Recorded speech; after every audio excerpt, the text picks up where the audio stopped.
दिल्ली में आज भारी बारिश हुई। बारिश के कारण कई इलाकों में पानी भर गया। बारिश के कारण यात्रियों को भी दिक्कतों का सामना करना पड़ा। आईएमडी ने भविष्यवाणी की है कि अगले 3 दिनों तक दिल्ली में गरज के साथ मध्यम बारिश जारी रहेगा।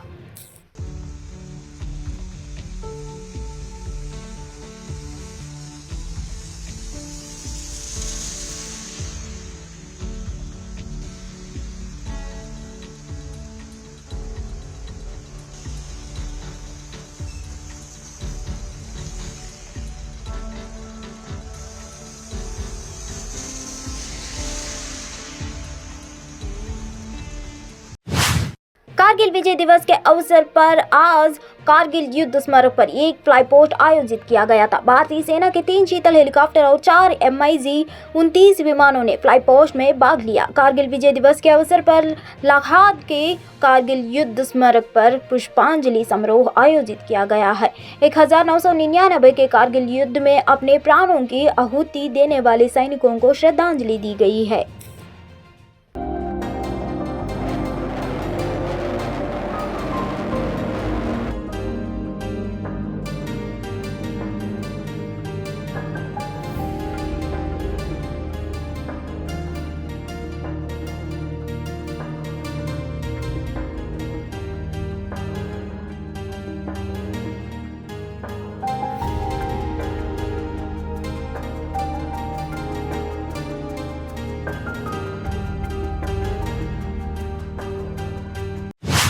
बारिश के बाद शिमला जिले में ब्रोनी नाला और ज्वारी के 2 स्थानों पर राष्ट्रीय राजमार्ग अवरुद्ध हो गया है।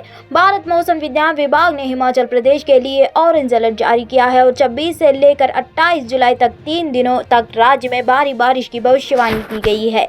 आईएमडी को यह भी उम्मीद है कि वर्तमान मानसून के दौरान बारिश के पुराने रिकॉर्ड टूट सकते हैं।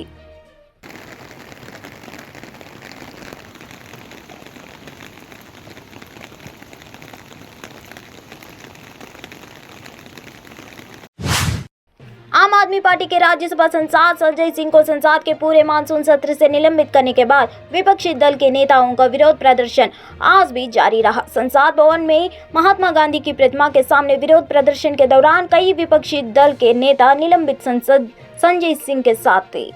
बता कि काफिला क्यों लूटा, मुझे रहजनों से गिला नहीं, तेरी रहबरी पर सवाल। प्रधानमंत्री नरेंद्र मोदी जी ने कल भारत का अपमान किया, इंडिया का अपमान किया, मणिपुर की हिंसा से ध्यान भटकाने के लिए इधर उधर की बातें की। और इतना ही नहीं, उन्होंने इंडिया की तुलना आतंकवादी संगठन से कर दी। प्रधानमंत्री जी, क्या आपकी सोच इतने घटिया स्तर पर पहुंच सकती है? क्या वास्तव में आप ऐसा बयान दे सकते हैं भारत के खिलाफ, इंडिया के खिलाफ? हमारा अपमान कीजिए, देश का अपमान मत कीजिए, इंडिया का अपमान मत कीजिए, 140 करोड़ भारतीयों का अपमान मत कीजिए। आपने कैसे भारत की तुलना, इंडिया की तुलना आतंकवादी संगठन से कर दी?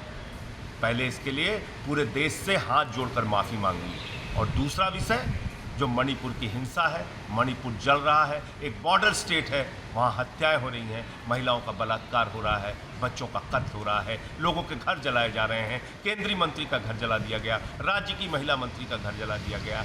हिंसा सारी सीमाएं पार कर चुकी है। बावजूद इसके आपके मुंह से आवाज़ नहीं निकल रही है। आप सदन में आकर जवाब क्यों नहीं देते? आज आंदोलन का 3रा दिन है, हम लोग इसी संसद परिसर में हैं, बारिश भी हुई, सब कुछ, यहाँ नारेबाजी भी लग रही है, यहाँ सारे दल आकर इस आंदोलन में इकट्ठा भी हो रहे हैं।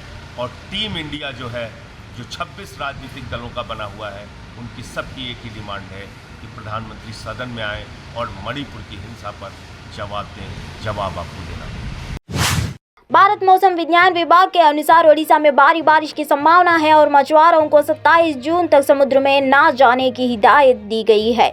आईएमडी के वरिष्ठ वैज्ञानिक उमाशंकर ने 25 जुलाई को कहा, 26 जुलाई को ओडिशा में भारी बारिश होने की संभावना है। दक्षिण और तटीय ओडिशा के कई हिस्सों में बारिश से बहुत भारी बारिश होने की संभावना है। मछुआरों को 27 जुलाई तक समुद्र में न जाने का निर्देश दिया गया है। The low pressure that formed yesterday over the West Central Bay of Bengal adjoining northwest and adjoining areas of North Andhra Pradesh and South Odisha coast has now intensified into a well-marked low pressure area. We are expecting these conditions are very conducive for further intensification, and it is very likely to intensify into a depression during next 24 hours, and subsequently it will likely to move slowly in a west-northwest direction along North Andhra and South Odisha coast region. And under its influence, we are expecting the rainfall activity over widespread rainfall activity over several parts of South Odisha adjoining coastal Odisha, and it will be likely to be widespread overall Odisha from tomorrow onwards. Also, there is heavy to very heavy rainfall activity, that is rainfall amounting 7 to 20 centimeter over several parts of South Odisha districts, Ontario district, particularly Malkangiri, Koraput, Nabarangpur, also Kalahandi, and coastal of South Odisha, that is Ganjam, Gajapati districts. And apart from that, on 26th also we are expecting that this activity will likely to enhance, and under the influence of such heavy rainfall activity, we are expecting that water inundation in low-lying area. Also there is possibility of landslides in hilly areas like for the districts of Malkangiri, Koraput, Gajapati, Kandhamal, Kalahandi, Nabarangpur. These are likely to witness landslide. Apart from that, there is a possibility of inundation in low-lying farming areas. Also, fishermen are advised not to venture from till 27th, and we are expecting the wind speed likely to reach 45 to 55 km under the influence of this expected anticipated depression and as well as the strong monsoon flow. So, fishermen are advised not to venture into the sea. So, several low pressure has formed over Bay of Bengal this monsoon season. So, what is the rainfall amount if you're talking in particular, if you look at the rainfall activity, that is up to 15th of July, the rainfall was deficit by 28%. Now it has recovered by 15%. Now it is in normal category. Also around there are 15 districts which are in normal category, 2 districts also in excess category. We are expecting the further deficit which are experienced in 13 districts are recovered in the coming week, particularly by the end of this July. आम आदमी party के कार्यकर्ताओं ने 25 जुलाई को बेंगलुरु में मणिपुर हिंसा पर विरोध प्रदर्शन किया। पार्टी कार्यकर्ताओं ने ऐसी हिंसा के खिलाफ कोई कार्रवाई नहीं करने के लिए केंद्र को दोषी ठहराया और आलोचना की। उनके पास पोस्टर, झंडे और बैनर भी थे। उन्होंने भारतीय जनता पार्टी पर हमला बोलते हुए नारा लगाए और कहा, बीजेपी मुर्दाबाद, बीजेपी शर्म करो। पार्टी कार्यकर्ताओं ने नारेबाजी करते हुए मणिपुर के सीएम बीरेंद्र सिंह, गृह मंत्री का ये भी नाम लिया।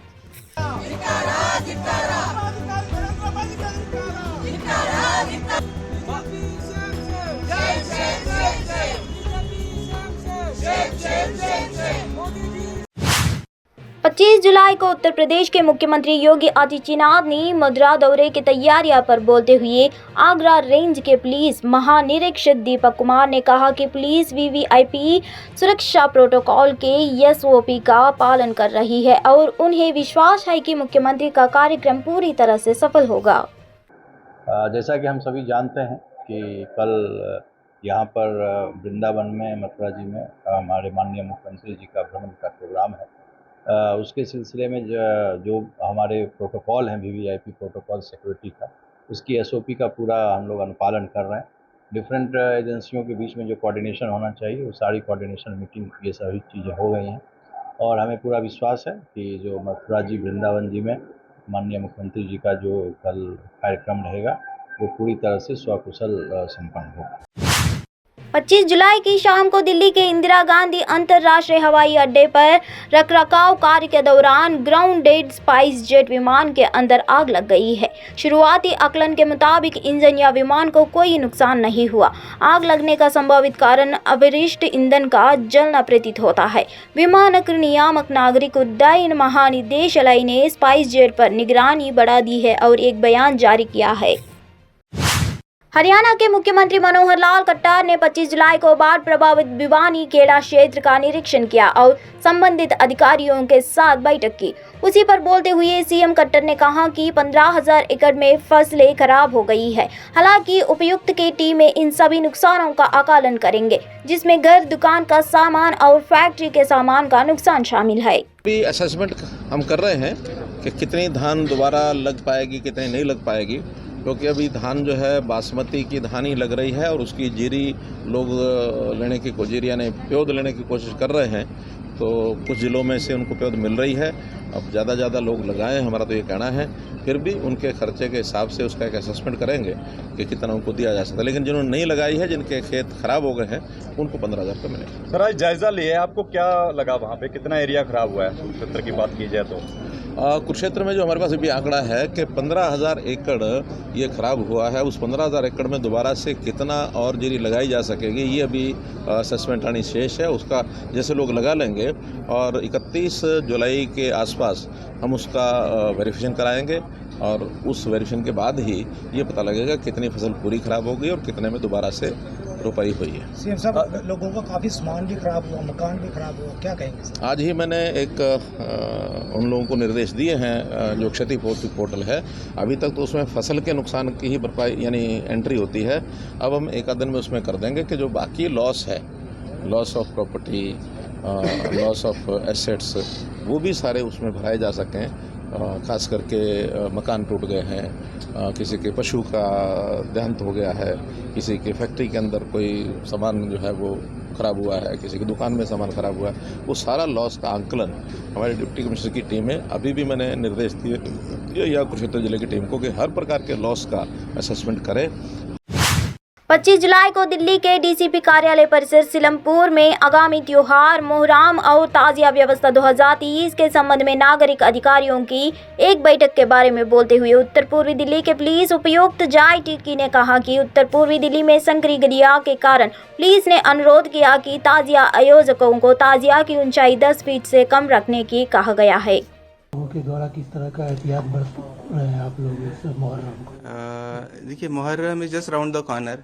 28 को वो ताज़िए की झलक दिखाएंगे लोगों को। 29 को मेन ताज़िया निकलते हैं, सवेरे 11 बजे शुरू हो जाता है। तो it's hardly any time left. तो आज 25 तारीख हो गई है।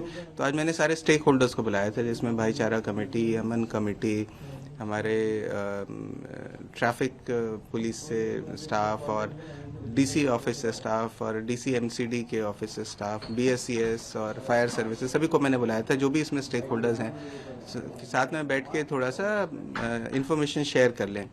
तो मैंने उनको बताया कि हमारे यहाँ 62 एप्लीकेशंस अभी तक आई हैं और कल का मैंने आखिरी दिन उनको दिया है कि जिसने और एप्लीकेशन देना है, क्योंकि अभी एप्लीकेशन आ ही रही है ताज़िया की। तो बहुत ज़्यादा होने पे भी तो हम लोग को स्ट्रेच, मेरा जो अरेंजमेंट है वो स्ट्रेच होता है। तो मैंने फिर बाद में उनसे ये रिक्वेस्ट करना है कि आप किसी के साथ मिल के कर लीजिए। तो कल लास्ट मैंने उनको अपॉर्चुनिटी दिया है कि जिसको भी देना है एप्लीकेशन दे देंगे।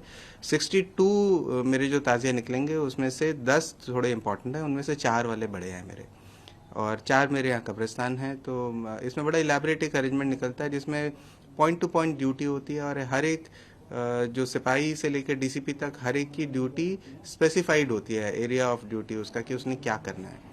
तो उसी के बारे में आज एक मीटिंग है। अभी तो मैंने अमन कमेटी और भाईचारा कमेटी के साथ मीटिंग ली है। अपने ऑफिसर्स के साथ में अभी थोड़ी देर में दोबारा से मीटिंग लूँगा, जिसमें और कुछ इश्यूज़ हैं जिसको हम लोग चर्चा करेंगे। और ताज़िया ऑर्गेनाइज़र से मैंने रिक्वेस्ट किया है कि आप प्लीज़ 10 फीट से ऊंचा ताज़िया ना हो। मेरे यहाँ बहुत तंग गलियाँ हैं नॉर्थ ईस्ट ज़िले में, वो कई बार फंस जाता है। पिछली बार का एक्सपीरियंस बताते हैं कि कुछ ताज़िए खोलने पड़ गए थे, जिसकी वजह से सारा प्रोसेस डिले हो गया था। तो उनसे मैंने यही कहा है कि उसको छोटा रखिए ताज़िया, और रूट आइडेंटिफाई करके रखिए, और वॉलंटियर्स रखिए, और जो वॉलंटियर्स इनके हों तो उनके बाकायदा उनके पास बैजेस होने चाहिए वॉलंटियर्स का, और इम्पोर्टेंट वॉलंटियर्स को वो लोग ताज़िया के आसपास ही रखें। तो बहुत सारी चीज़ों के ऊपर हमारी बात हुई है, और I have always got support from the भाईचारा committee and from the media also. आप लोग के थ्रू मैं एक मैसेज भी देना चाहता हूँ, अमन का, शांति का, कि हमारे देश का एक इम्पॉर्टेंट फेस्टिवल है, ये किसी पर्टिकुलर कम्युनिटी का नहीं है, it is an Indian festival. हम सबको मिल के इसको अच्छे से मनाना है। आप लोग के थ्रू ये मैसेज मैं जनरल पब्लिक को देना चाहता हूँ।